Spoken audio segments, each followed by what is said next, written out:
Votre frère Merveille Kapimba. Je voulais d'abord commencer par vous souhaiter bienvenue à cette grande chaîne de High Impact du frère Christian. Bienvenue dans ce grand séminaire qui a commencé depuis hier avec une servante de Dieu très puissante que j'ai même l'honneur de succéder aujourd'hui. Avant de lire les Écritures et de nous plonger dans la parole, ce matin, j'aimerais nous inviter à faire une prière. Là où tu es en train de me suivre, fais cette prière avec moi. Nous allons dire au Seigneur de nous parler, de nous visiter, de nous toucher, de nous localiser, d'ouvrir les cieux et de nous faire du bien. Tu peux juste incliner ta tête, faire cette prière avec moi. Éternel notre Dieu, Dieu de gloire, nous te disons merci pour ces moments que tu nous donnes autour de ta parole. Nous te demandons au Seigneur, par ta grâce, de nous édifier, de nous impacter par ta parole.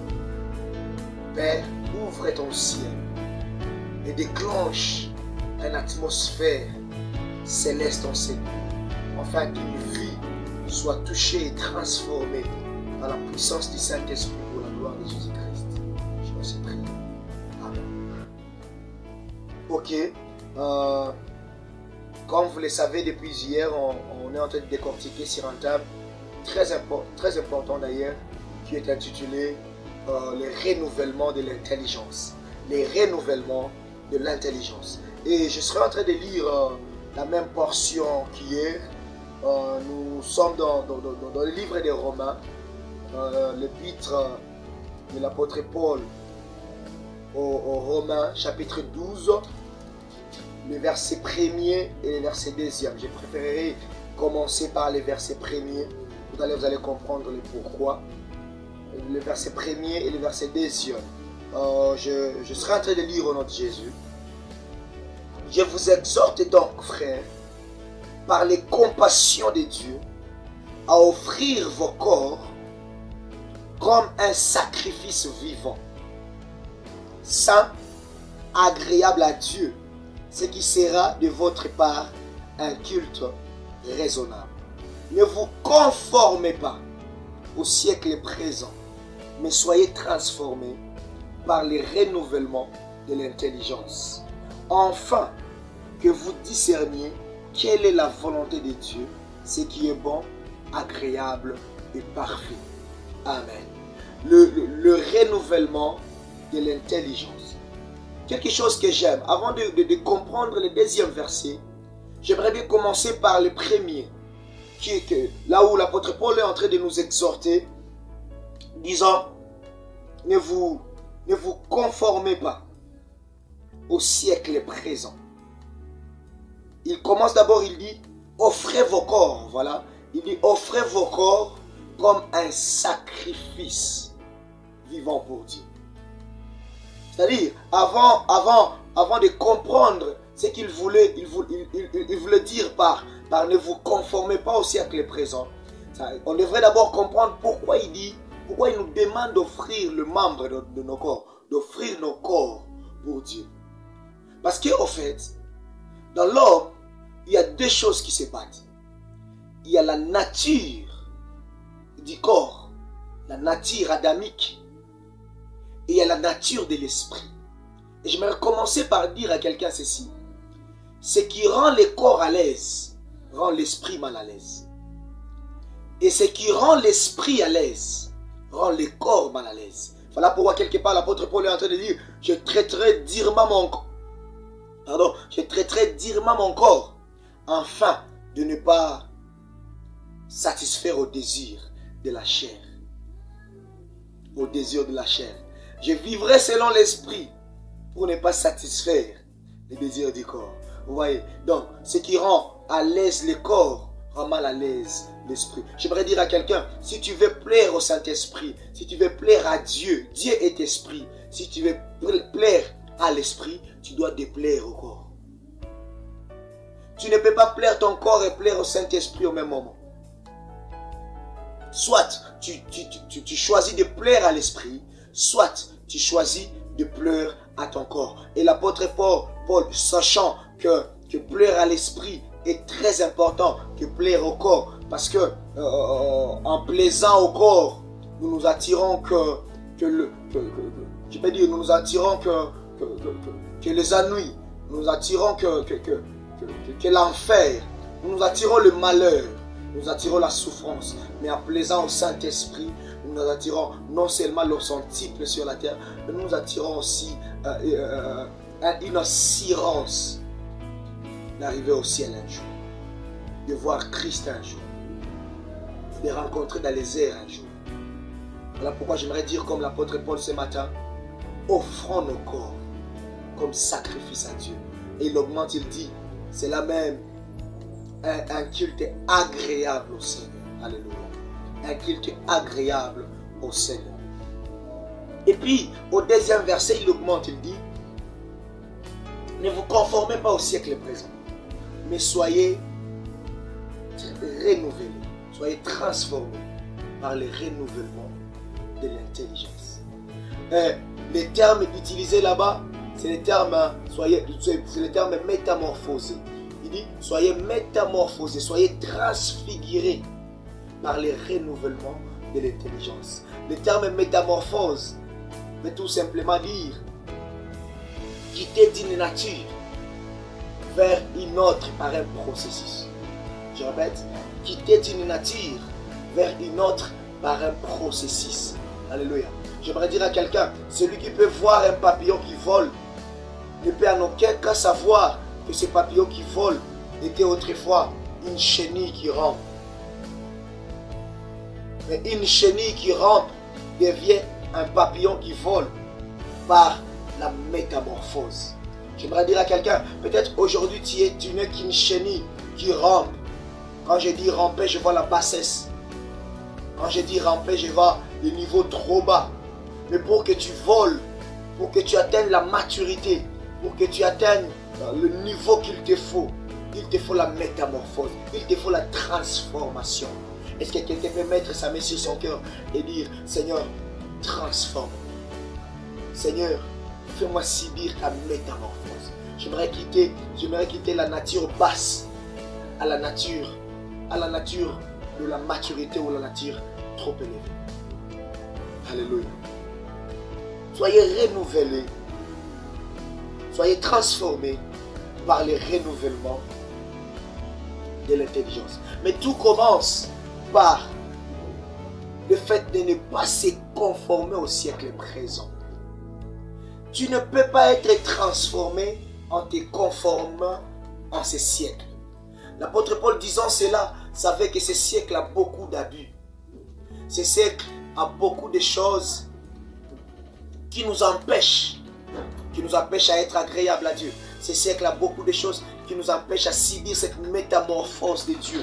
Voilà pourquoi il commence par nous exhorter à ne pas nous conformer à ce siècle. La conformité veut tout simplement dire à ne pas nous accorder, à ne pas nous attacher aux choses de ce siècle, à ne pas nous identifier. L'apôtre Paul est en train de dire, ne vous conformez pas au siècle présent, mais soyez transformés par les renouvellements de l'intelligence. Par les renouvellements de l'intelligence. Et j'aimerais dire à quelqu'un, l'intelligence dépend du genre d'information que tu as. Celui qui est intelligent plus que toi, c'est la personne qui a plus d'informations que toi. Et lorsque l'apôtre Paul parle de renouvellement de l'intelligence, c'est-à-dire il y a certaines informations que nous devons avoir pour être transformés afin de ne pas nous conformer à ce siècle. Il y a des informations différentes des informations de ce siècle qui doivent faire de nous des personnes différentes que les personnes de ce siècle. Parce que lorsque l'apôtre Paul parle de ce siècle, il ne parle pas seulement des événements, il ne parle pas seulement des influences, mais il parle aussi des personnes, de leur caractère, de leurs habitudes, de leur vie, des personnes de ce siècle. J'aime une chose, tout Sodome était corrompu à l'époque de Lot. Tout Sodome était corrompu. C'était comme dans cette période où tout le monde est corrompu. Aujourd'hui, même dans l'église, tu commences à voir des personnes corrompues. Mais ce que j'aime est que la Bible déclare, dans la maison de Lot, il y avait encore des filles vierges.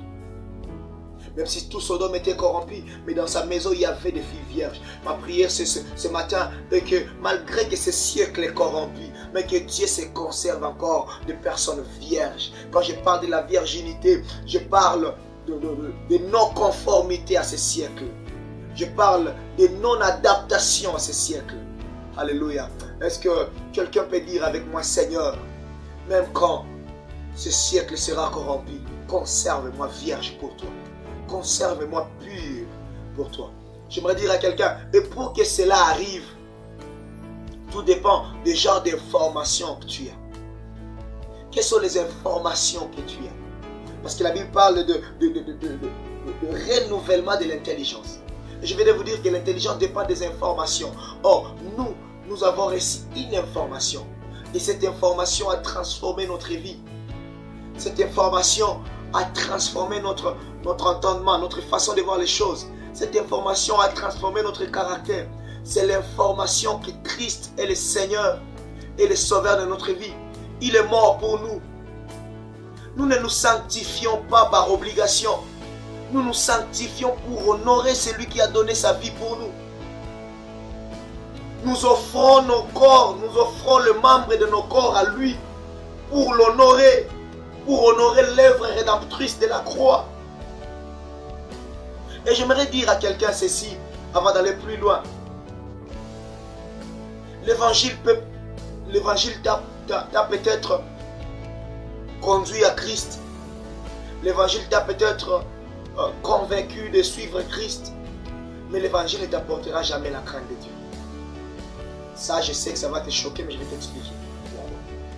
L'évangile ne t'inculquera jamais la crainte de Dieu. Ce qui apporte la crainte de Dieu, c'est au fait lorsque Dieu se révèle à elle. Et Christ, c'est le Dieu caché qui s'est révélé aux hommes.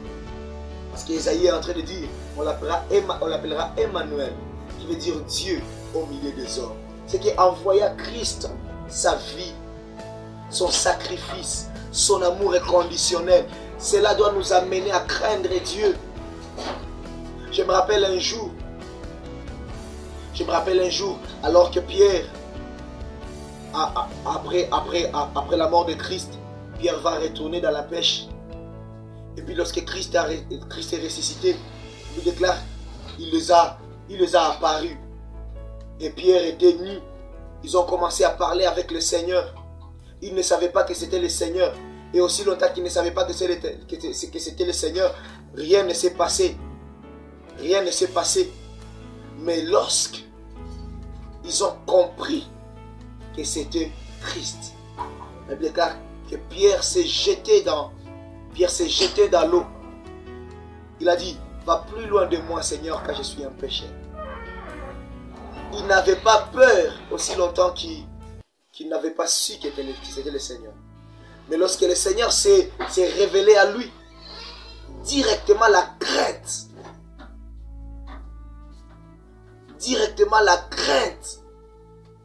du Seigneur s'est manifestée. J'aimerais dire à quelqu'un, ce matin ma prière est que Dieu se révèle à toi, afin d'inculquer, d'imprimer en toi la crainte de l'Éternel.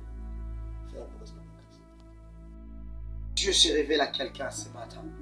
J'aime une chose, dans le livre d'Ésaïe, tu lis le chapitre 1er, il dit malheur à vous. Chapitre 2, il dit malheur à vous. Chapitre 3, il dit malheur à vous. Chapitre 4 et 5, il dit malheur à vous.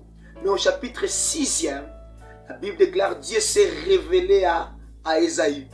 Ce jour-là, il n'a pas dit malheur à vous. Ce jour-là, il a dit malheur à moi. Parce que je vis l'Éternel. Tu n'auras la crainte de Dieu que lorsque tu sauras ce Dieu-là que tu es en train de servir. C'est lorsque ce Dieu-là se révélera à toi. Alléluia. J'aime une chose. Dans 2 Corinthiens chapitre 5, au verset 17, il nous déclare, en Christ, nous sommes des nouvelles créatures. Les choses anciennes sont passées. Nous sommes des nouvelles créatures. Nous sommes des nouvelles créatures. J'aime ça. Nous sommes des nouvelles créatures. En fait, La Bible ne dit pas que nous sommes des créatures améliorées. La Bible ne dit pas que nous sommes des créatures embellies.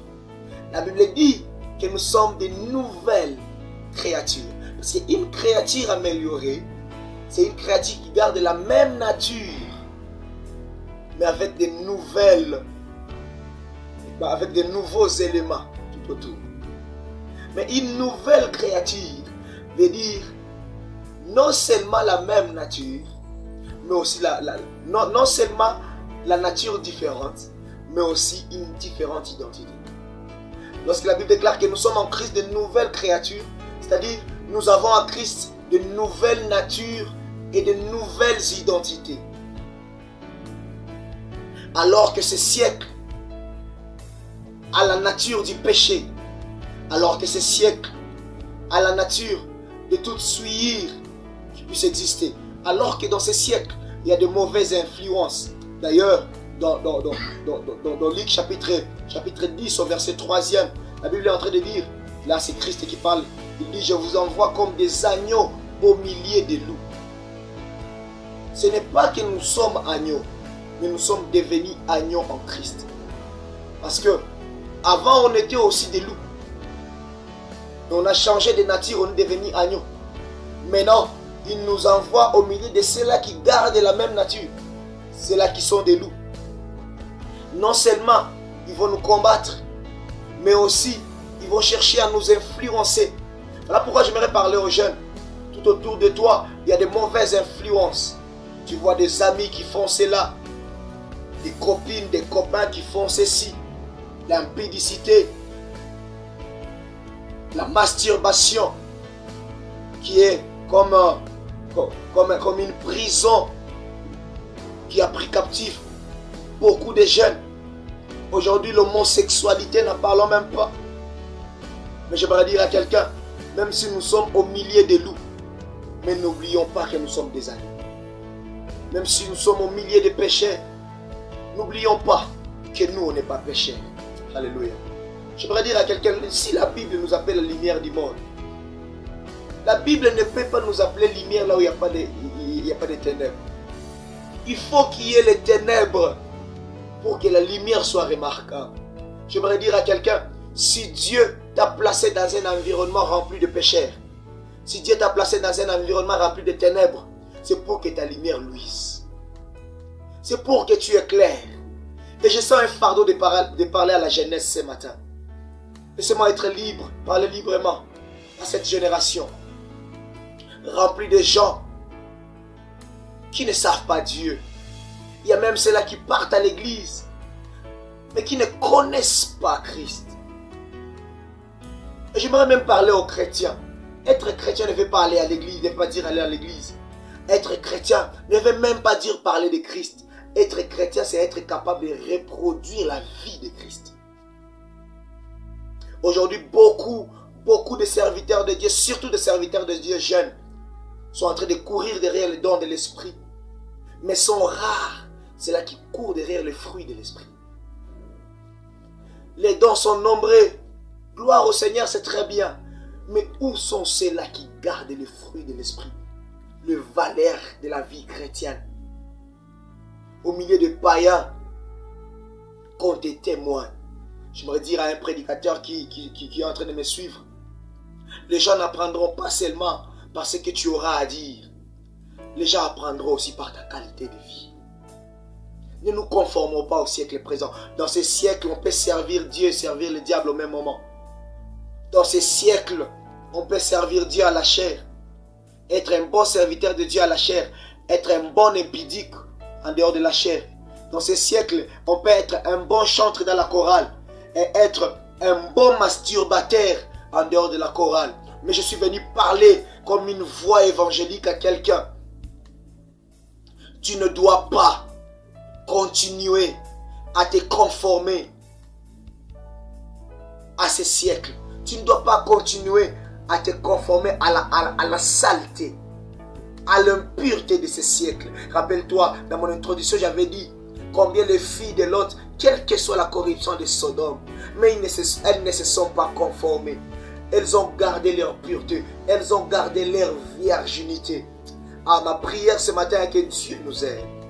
Que Dieu nous aide. Nous qui sommes encore jeunes, dans ce siècle rempli de masturbataires, des impudiques, des gens accros à la pornographie. Que Dieu nous aide à nous conserver purs. Que Dieu nous aide à nous discipliner. Que Dieu nous aide à nous garder purs pour lui. Car en Christ, nous sommes une nouvelle créature. La Bible déclare les choses anciennes sont passées. Les choses anciennes. On ne peut pas parler de quelque chose d'ancien s'il n'y a pas quelque chose de nouveau. Et nous avons un choix à faire. Soit nous accrocher aux choses qui sont anciennes, soit nous accrocher aux choses qui sont nouvelles. Et je vais nous appeler ce matin à nous accrocher aux nouvelles choses. La Bible déclare, c'est Christ qui même est en train de dire, parlant des royaumes des cieux, il est en train de comparer les royaumes des cieux à un champ dans lequel il y a la bonne sémence et livrée. Et parlant des royaumes des cieux, il est en train de parler, il n'est pas en train de parler du royaume de Dieu. Parce que, comprenez-moi, il y a la différence entre le royaume de Dieu et le royaume des cieux.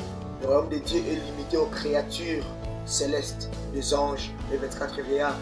Et là, il n'y a pas de mauvaise sémence, il n'y a pas de livrée. Parce que les anges sont parfaits, les 24 vieillards sont parfaits. Parlant du royaume des cieux, il est en train de parler de son royaume à lui, le royaume de Christ, qui est composé par les hommes qui sont nés en Christ, dans lesquels il y a ceux-là qui ont la bonne doctrine, d'autres qui ont la mauvaise doctrine que la Bible compare à l'ivrée. Mais j'aime, dans le livre de Matthieu, Christ est en train de dire, au dernier jour, il enverra les anges qui arrachera ceux-là qui commettent l'iniquité. Il arrachera ceux-là qui commettent le péché, ceux-là qui sème de l'ivraie au milieu de son peuple. Et il le jettera dans le feu, afin que les justes rayonnent comme le soleil dans le royaume de leur Père. Comme j'aime ça. On ne rayonnera pas aussi longtemps que l'ivraie est là. Mais j'aimerais dire à quelqu'un au dernier jour, Christ enverra des anges pour arracher la mauvaise doctrine. Cette doctrine-là qui t'enseigne que tu peux être prédicateur en même temps impudique. Cette doctrine-là qui t'enseigne que tu peux chanter à la chorale en même temps coucher avec les filles de votre chorale. Cette doctrine-là qui t'enseigne que tu peux aller dans des cultes spirituels et aller dans des boîtes de nuit. C'est cette doctrine-là que Christ arrachera au dernier jour. J'aimerais dire à quelqu'un, ma prière ce n'est pas que tu sois parmi ceux-là qui seront arrachés. Ma prière est que tu sois parmi ceux-là qui vont rayonner comme le soleil. Ceux-là qui sont gardés purs, qui sont gardés justes. Et Jacques est en train de dire, la foi sans les œuvres est morte. Et beaucoup de gens croient que Jacques contredit Paul, qui parle dans Romains de la foi sans les œuvres. Mais ils ne comprennent pas une chose. Et que Paul, parlant des œuvres, il parle des œuvres de la loi, qui n'ont rien à voir dans la foi. Mais Jacques, parlant des œuvres, il parle des œuvres de la foi. Il parle de la bonté. La foi, ça la bonté. La foi, ça la miséricorde. La foi, ça les partage. La foi, il compare même les œuvres de la foi par l'œuvre de Rahab, la prostituée, qui a réussi les espions d'Israël en Jéricho. Il dit c'est par la foi que Rahab avait réussi ses espions. Il était prostitué, mais il a cru. Non seulement il a cru, mais il a posé les actes de foi. Il a exercé, il a manifesté l'accueil, la communion, l'amour, la protection. J'aimerais dire à quelqu'un, ça ne dépend pas de la nature que tu avais avant. Toi, peut-être tu es là, tu es en train de me suivre. Tu te dis, ce que l'orateur est en train de dire, moi, j'étais à moi impudique. Et je sens que mes membres ont encore ce goût-là de l'impudicité. Je ne saurais pas. J'aimerais te dire, je ne suis pas venu aujourd'hui te dire que tu sauras ou bien tu vas y arriver de toi-même. Je suis venu te dire ce matin qu'il est triste si tu le laisses faire. Il t'amènera d'une nature à une autre. Tu vas connaître cette métamorphose. Tu vas connaître ces changements. Mais tout commence par l'abandon de sa vie au Seigneur. Je sens que ce matin, il y a quelqu'un qui est en train de me suivre et qui s'est dit, Seigneur, ce matin, j'aimerais abandonner ma vie à toi. J'ai déjà essayé. Tu es là, tu es jeune, tu es en train de m'écouter. Peut-être par cette parole, tu te sens frappé au-dedans. Mais tu te dis, homme de Dieu, je n'arrive pas. Je prends la décision d'abandonner l'alcool, d'abandonner avec la masturbation. La fois passée, je me rappelle, pasteur que je suis, j'ai eu à recevoir un jeune homme qui prêche bien. Un jeune homme, apparemment tu le vois, c'est un jeune homme qui présente les apparences d'un chrétien. Et qui va me dire, papa, ça fait maintenant plusieurs années que je ne sais pas arrêter avec la masturbation. Je ne couche pas avec les femmes. Je ne regarde pas les films de pornographie. Je ne mens pas. Mais à chaque fois, quand je vais me concentrer, dans la prière, je me concentre bien. Mais après la prière, je me retrouve toujours dedans. Je prie les mains de ces jeunes hommes, je pleurais avec lui. Je priais avec lui. J'ai dit, Seigneur, aide cette vie. Ce que j'ai aimé avec ce jeune homme,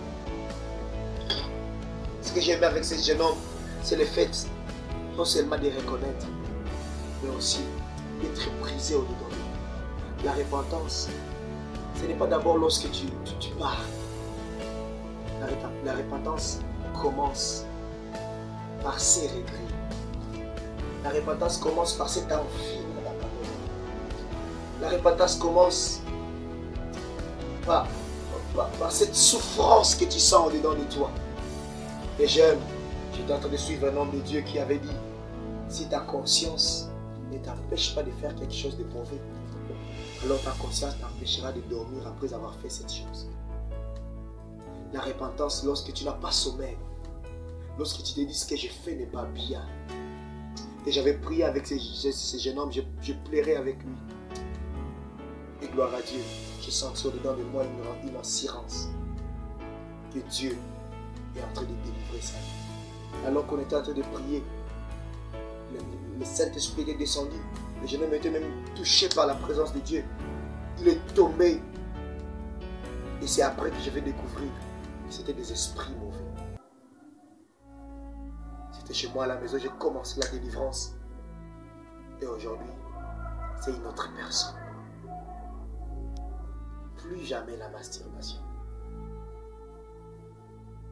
Et je ne sais pas pourquoi, mais je sens que je dois dire à quelqu'un, tu es là, tu es en train de me suivre, tu es esclave de ces choses.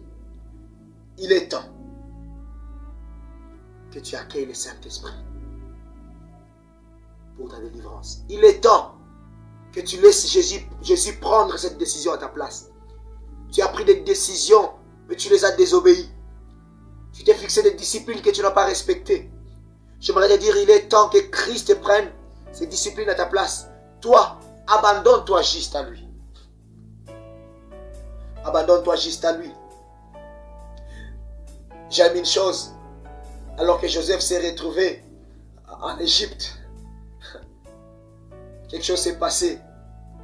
La Bible déclare, la femme de Potiphar a eu de l'envie, a eu des désirs, le désir de coucher avec Joseph.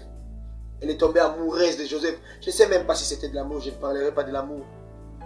Je parlerai plutôt des désirs, des envies. Mais j'aime, c'est le jeune homme de 17 ans avait fait. Il déclare, il n'a pas voulu conserver sa réputation. Il a voulu conserver sa conscience. Voilà pourquoi il a été capable de laisser son manteau. Il a laissé son manteau et il a pris la poudre, ce qu'on appelle la poudre d'escarpette. a fui.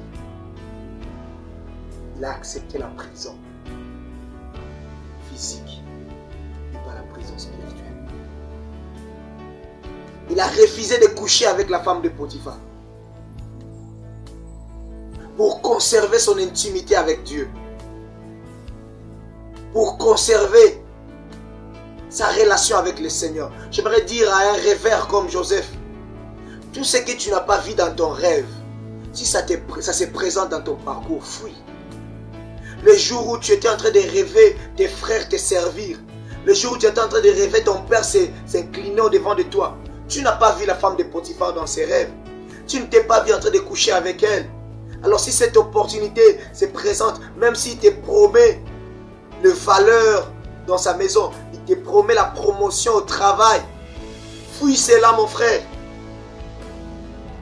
Je définis souvent dans mes conférences la femme de Potiphar ou la maison de Potiphar comme quelque chose qui ressemble à notre destinée mais qui n'est pas notre destinée. Lorsque tu cèdes à la femme de Potiphar, lorsque tu es satisfait de la maison de Potiphar, tu t'empêches à entrer dans la maison de Pharaon. Cette femme-là qui t'amène au péché tous les jours, cet homme-là, à chaque fois que vous voyez, vous péchez. C'est la femme de Potiphar pour toi. Si tu arrêtes avec lui, tu te donnes la chance de rencontrer Pharaon. Pharaon, ce sont des bénédictions qui se cachent derrière les victoires face aux femmes de Potiphar. Je répète, Pharaon, ce sont nos bénédictions, mais qui se cachent derrière la victoire face à la femme de Potiphar. Alléluia. Et j'aime quelque chose que la Bible dit. La Bible déclare, ce sont les saints qui jugeront le monde. Et je peux m'imaginer comment ça va se passer ces jours-là. Tu es en train de venir devant le trône de Dieu. Et Dieu te demande, pourquoi tu ne m'as pas servi? Pourquoi tu ne m'es pas resté fidèle? On dit, Seigneur, j'ai été tenté un jour par une fille qui a de l'argent, qui a la beauté. Et je suis tombé, voilà pourquoi je n'ai pas pu continuer à te servir. Dieu ne va rien te répondre, il va seulement appeler Joseph. Joseph, viens. Toi, tu as été tenté par qui? Il dira, j'ai été tenté par la femme d'un gouverneur. Mais j'ai gardé la foi. Je me suis conservé pur. Et quand tu regarderas celle qui t'a amené à la chute, toi-même tu prendras le chemin de l'enfer sans compter les démons. Lorsque tu diras, Seigneur, j'ai été pauvre, je n'avais pas de moyens qu'il faut pour te servir, le Seigneur appellera Habakkuk.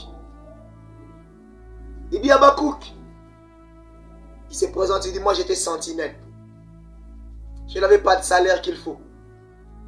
Mais j'ai quand même gardé mon poste. Lorsque tu diras, Seigneur, j'ai été tellement élevé à un niveau où je n'ai pas pu m'en conserver. C'était plus fort que moi. Daniel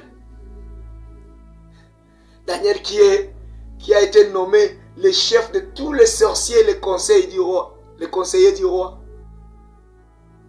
Et toi-même, tu vas prendre les chemins de l'enfer. C'était seulement pour dire à quelqu'un, tu n'as pas d'excuse pour servir Dieu. Tu n'as pas d'excuse pour te conserver pur pour le Seigneur. Tu n'as pas d'excuse pour prêcher la parole. Regarde dans les moments favorables comme défavorables. J'aimerais avant de clôturer faire un appel. J'aimerais prier avec quelqu'un qui s'est dit, Seigneur, j'ai tout essayé, mais je n'ai pas pu. Qui s'est dit, Seigneur, j'ai pris des décisions que je n'ai pas respectées. Mais aujourd'hui, je viens à toi.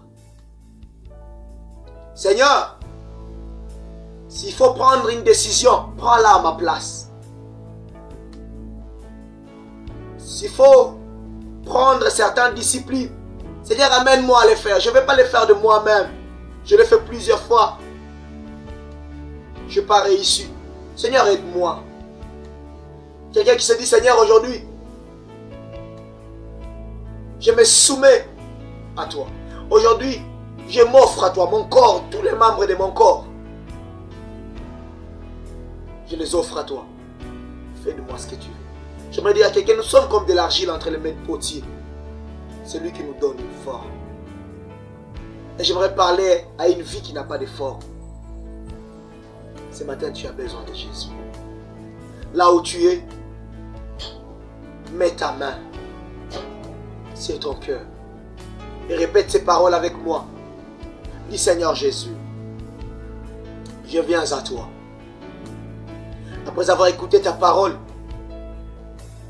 je suis frappé au-dedans de moi. Jérémie est en train de dire, dans les lamentations de Jérémie, il dit, lorsque je pense à la poison, lorsque je pense à la ruine, mon cœur s'effondre au-dedans de moi.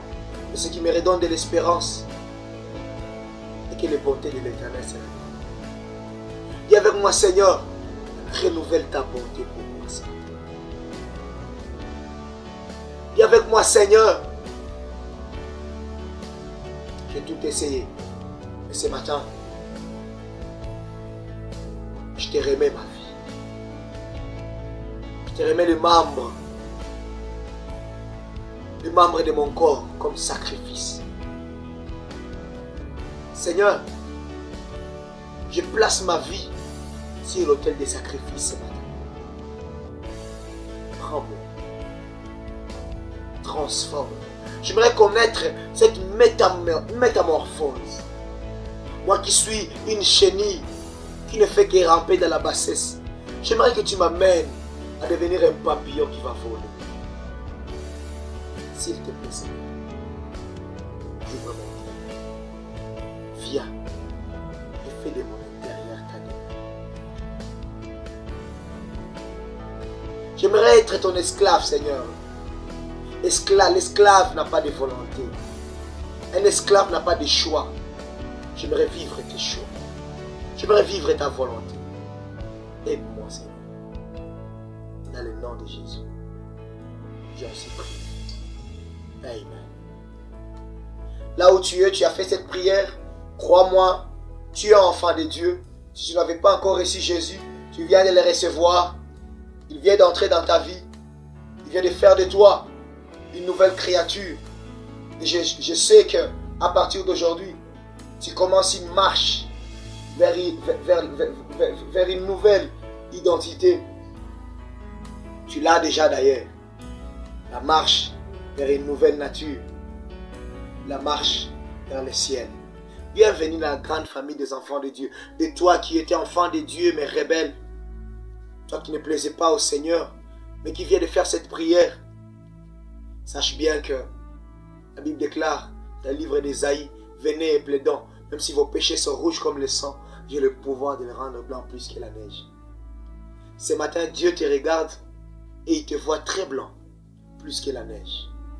Mais une chose, ne reviens pas dans ce que tu as vomi. Ne reviens pas dans ce que tu as vomi. Tiens bon, quel que soit les hauts et les bas, quelles que soient les tentations, les épreuves, tiens bon, car le Seigneur revient bientôt. Et il payera chacun selon ses œuvres. Que Dieu nous bénisse ce matin abondamment.